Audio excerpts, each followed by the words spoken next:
विजय प्रेमचंद की कहानियां। शहजादा मसरूर की शादी मलका मखमूर से हुई और दोनों आराम से जिंदगी बसर करने लगे। मसरूर ढोर चराता, खेत जोतता, मखमूर खाना पकाती और चरखा चलाती।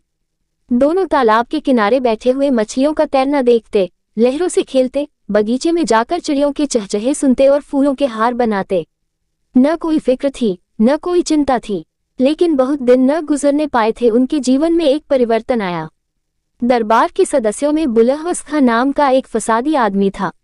शाह मसरूर ने उसे नजरबंद कर रखा था। वह धीरे धीरे मलका मखमूर के मिजाज में इतना दाखिल हो गया कि मलका उसके मशवरे के बगैर कोई काम न करती। उसने मलका के लिए एक हवाई जहाज बनाया जो महज इशारे से चलता था। एक सेकंड में हजारों मील रोज जाता और देखते देखते ऊपर की दुनिया की खबर लाता। मलका उस जहाज पर बैठकर यूरोप और अमेरिका की सैर करती। बुलहवस उससे कहता, साम्राज्य को फैलाना बादशाहों का पहला कर्तव्य है। इस लंबी चौड़ी दुनिया पर कब्जा कीजिए, व्यापार के साधन बढ़ाए, छिपी हुई दौलत निकालिए, फौजें खड़ी कीजिए, उनके लिए अस्त्र शस्त्र जुटाइए। दुनिया हौसलामंदों के लिए है। उन्हीं के कारनामे, उन्हीं की जीतें याद की जाती हैं। मलका उसकी बातों को खूब कान लगाकर सुनती। उसके दिल में हौसले का जोश उमड़ने लगता, यहाँ तक कि अपना सरल संतोषी जीवन उसे रूखा फीका मालूम होने लगा। मगर शाह मसरूर संतोष का पुतला था। उसकी जिंदगी के वह मुबारक लम्हे होते थे जब वह एकांत के कुंज में चुपचाप बैठकर जीवन और उसके कारणों पर विचार करता और उसकी विराटता और आश्चर्यों को देखकर श्रद्धा के भाव से चीख उठता। मेरी हस्ती कितनी नाचीज है। उसे मलका के मंसूबों और हौसलों से जरा भी दिलचस्पी न थी। नतीजा ये हुआ कि आपस के प्यार और सच्चाई की जगह संदेह पैदा हो गए। दरबारियों में गिरोह बनने लगे। जीवन का संतोष विदा हो गया। मसरूर को इन सब परेशानियों के लिए, जो उसकी सभ्यता के रास्ते में बाधक होती थी, धीरज न था। वो एक दिन उठा और सल्तनत मलका के सुपुर्द करके एक पहाड़ी इलाके में जा छिपा। सारा दरबार नई उमंगों से मतवाला हो रहा था। किसी ने बादशाह को रोकने की कोशिश न की। महीनों वर्षों हो गए, किसी को उनकी खबर न मिली। मलका मखमूर ने एक बड़ी फौज खड़ी की और बुलहवस खां को चढ़ाइयों पर रवाना किया। उसने इलाके पर इलाके और मुल्क पर मुल्क जीतने शुरू किए। सोने चांदी और हीरे जवाहरात के अंबार हवाई जहाजों पर लदकर राजधानी को आगे लगे। लेकिन आश्चर्य की बात यह थी कि इन रोज बरोज बढ़ती हुई तरक्कियों से मुल्क के अंदरूनी मामलों में उपद्रव खड़े होने लगे। वह सूबे जो अब हुक्म के ताबेदार थे, बगावत के झंडे करने लगे। कर्ण सिंह बुंदेला एक फौज लेकर चढ़ आया। मगर अजब फौज थी। न कोई हरबे हथियार, न तोपे, सिपाहियां के हाथों में बंदूक और तीर तुपुक के बजाय बर्बर तंबूरे और सारंगियां, बेले, सितार और ताउस थे। तोपों की धनगरज, सदाओं के दले तबले और मृदंग की कुमक थी। बम गोलों की जगह जल तरंग, ऑर्गन और ऑर्केस्ट्रा था।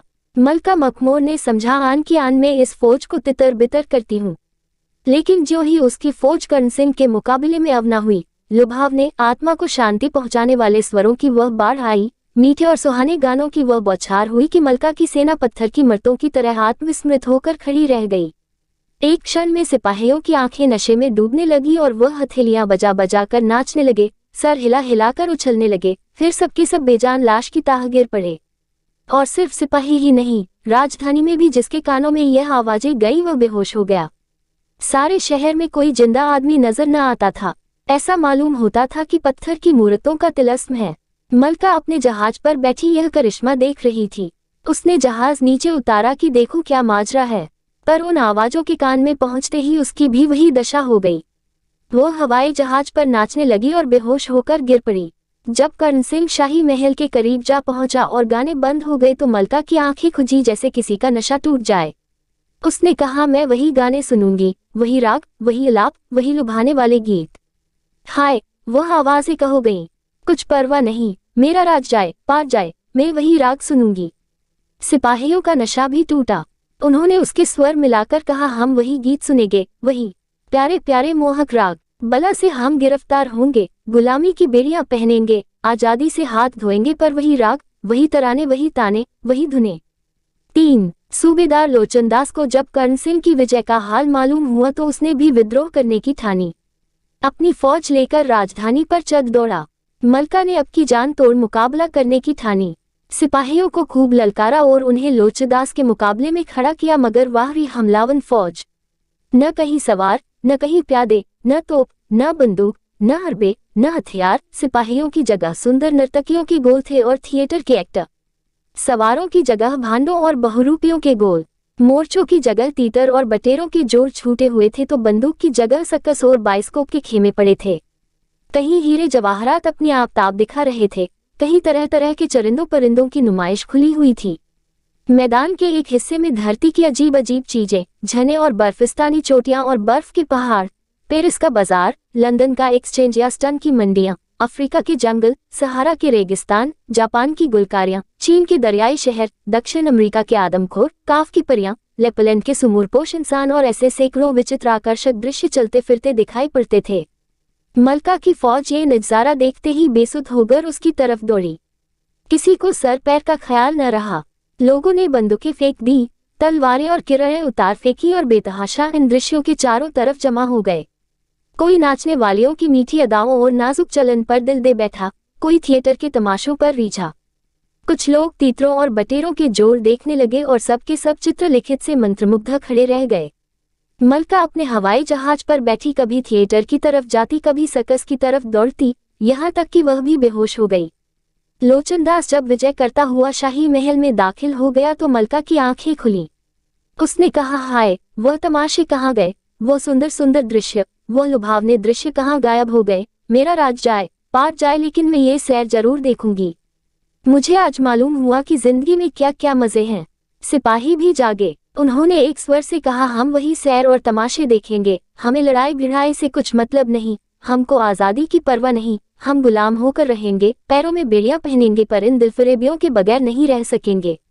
4. मलका मखमूर को अपनी सल्तनत का ये हाल देखकर बहुत दुख होता। वो सोचती, क्या इसी तरह सारा देश मेरे हाथ से निकल जाएगा?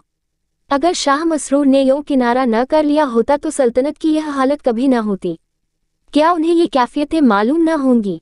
यहाँ से दम दम की खबरें उनके पास आ जाती हैं मगर जरा भी जुम्बिश नहीं करते।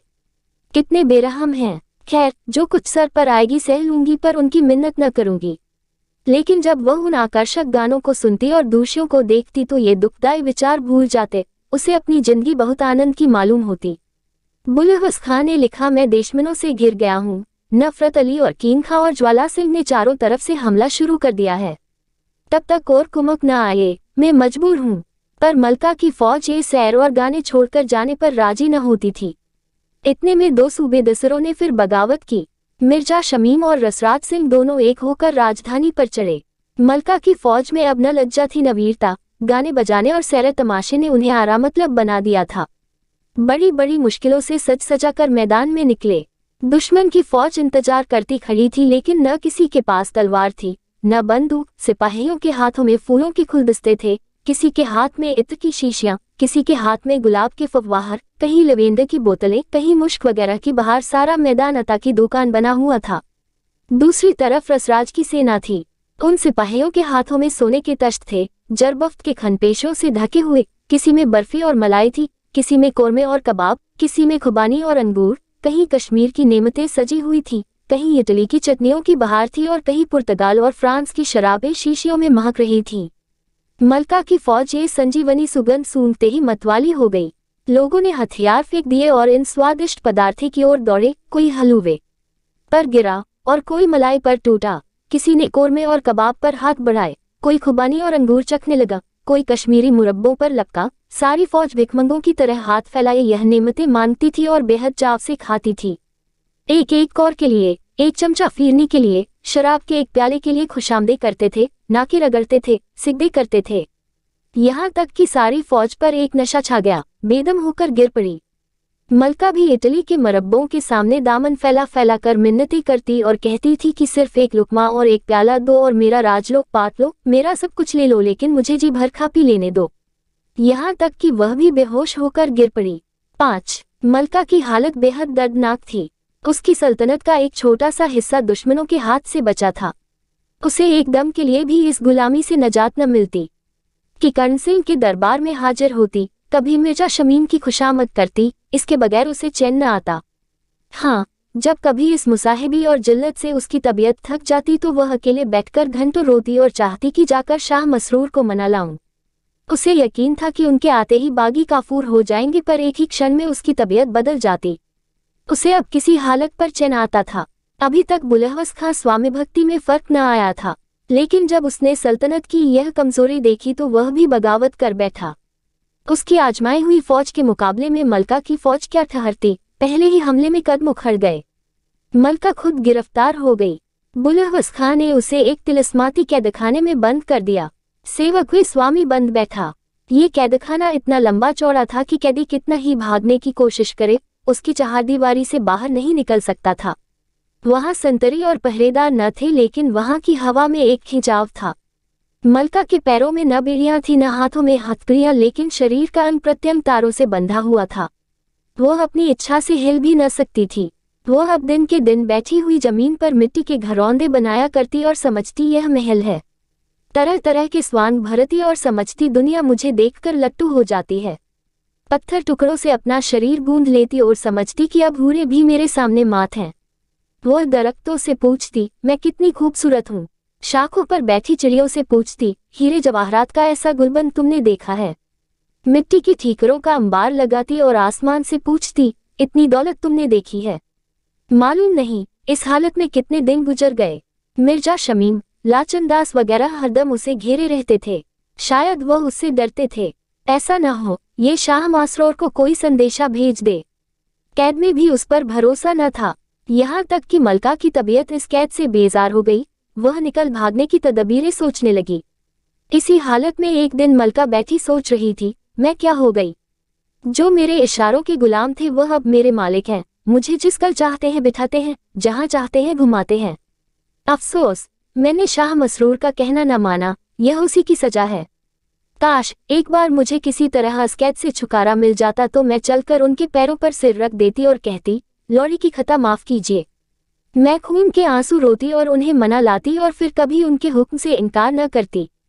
मैंने इस निमकहराम बुलहवस खां की बातों में पढ़कर उन्हें निर्वासित कर दिया। मेरी अक्ल कहाँ चली गई थी। ये सोचते सोचते मलका रोने लगी कि यकायक उसने देखा, सामने एक खिले हुए मुखड़े वाला गंभीर पुरुष सादा कपड़े खड़ा है। मलका ने आश्चर्यचकित होकर पूछा, आप कौन हैं? यहाँ मैंने आपको कभी नहीं देखा। पुरुष, हाँ, इस कैदखाने में मैं बहुत कम आता हूँ। मेरा काम है कि जब कैदियों की तबीयत यहाँ से बेजार हो तो उन्हें यहाँ से निकलने में मदद दूँ।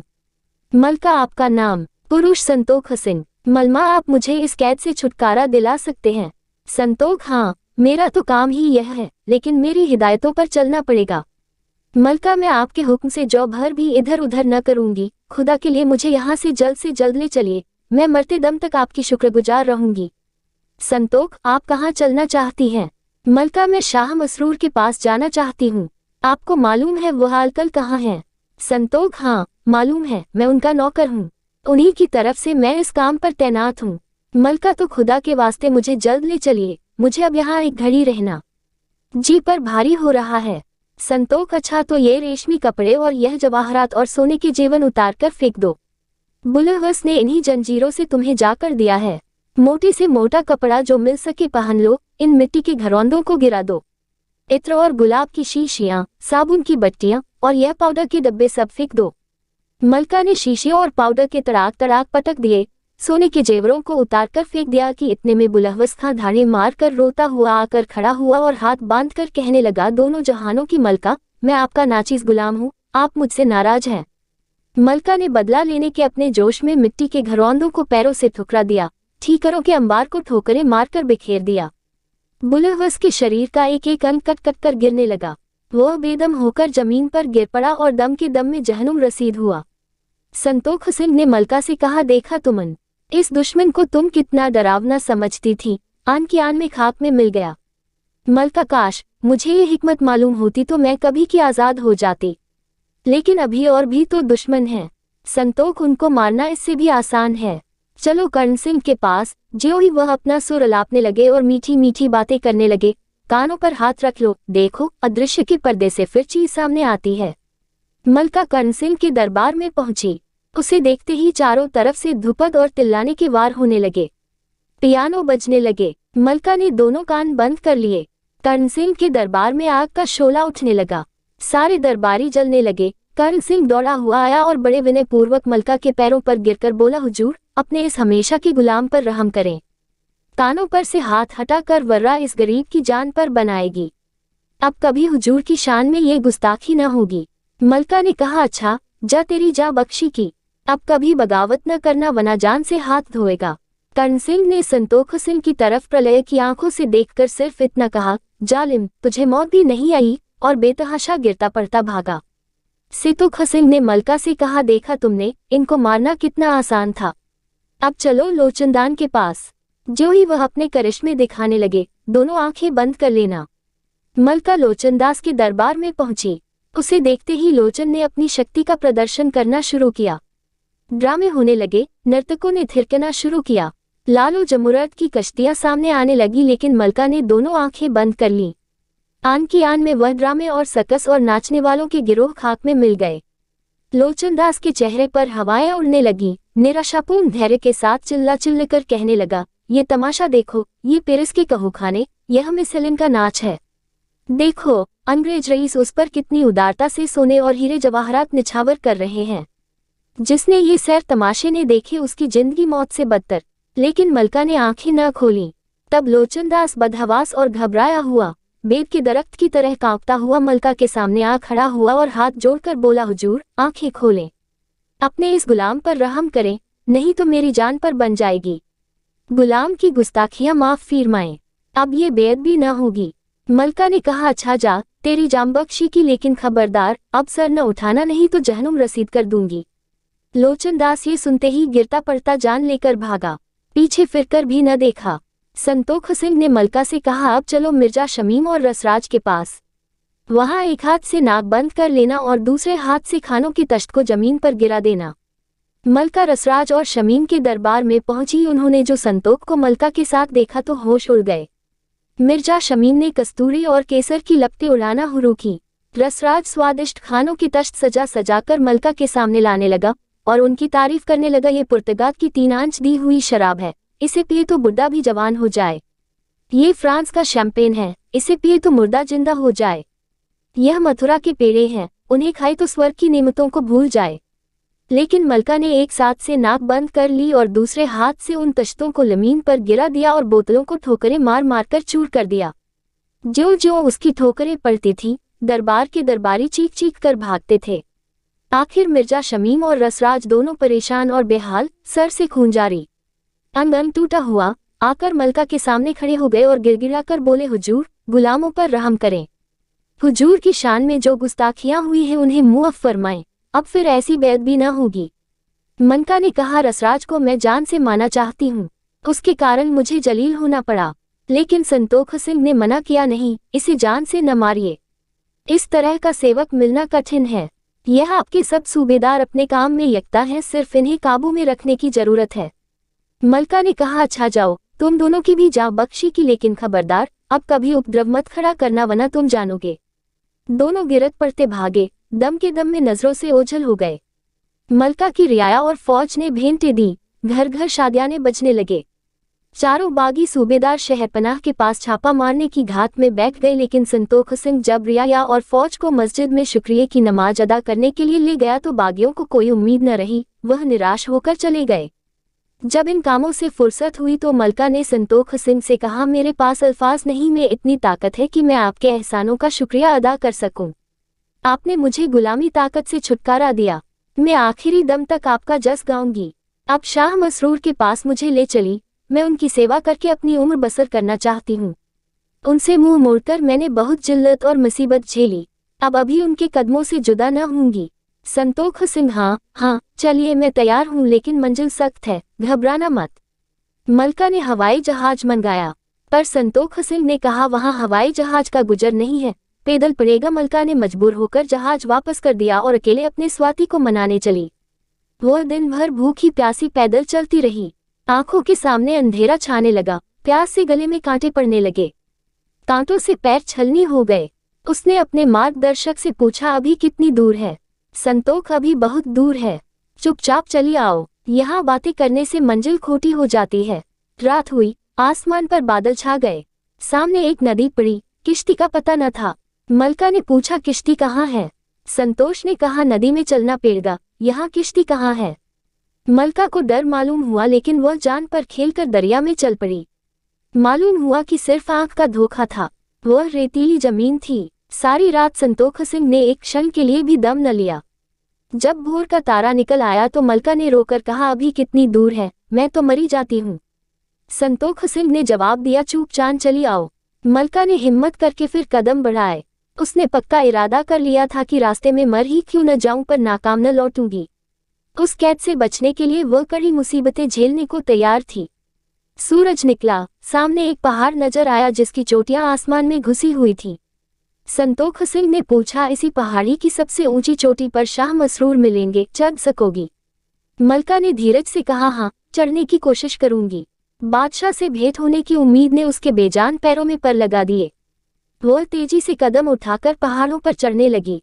पहाड़ के बीचों बीच आते वह थककर बैठ गई। उसे गशा गया। मालूम हुआ कि दम निकल रहा है। उसने निराश आंखों से अपने मित्र को देखा।